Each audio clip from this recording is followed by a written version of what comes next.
na ang daming kalat ni Duterte na hirap tayong linisin.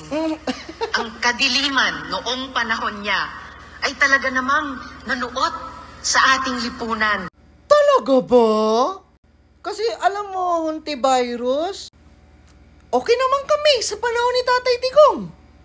Lumiwanag nga eh. Gumanda nga ang Pilipinas eh. Anong masalimuot ang mga pinagsasasabi mo? Anong kadiliman? Hoy, Hontivirus!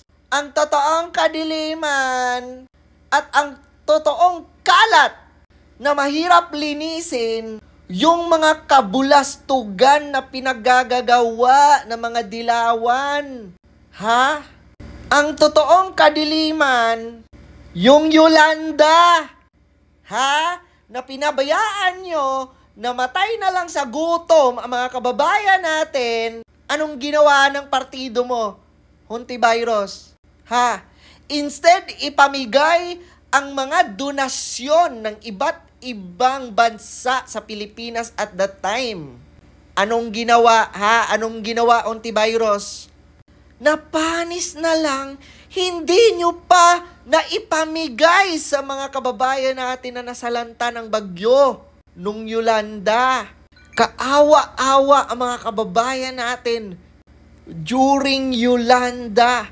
Anong ginawa mo? Wala kang komento. Yung sa 44, yun. Kadiliman yun. Remember mo, Hontivirus? Diba? Yung Kidapawan Massacre? At marami pang iba? Grabe ah. Mas kasuklam-suklam yun. Eh sa panahon ni Tatay Digong, nako, ang ganda pa nun. Diba? Yung safety natin, pinaganda pa ang Pilipinas. Kitang-kita mo pa ang pagbabago. Ang sabihin mo, kadiliman para sa inyo. Kasi magdidilim talaga ang paningin nyo. Kasi hindi na kayo mananalo.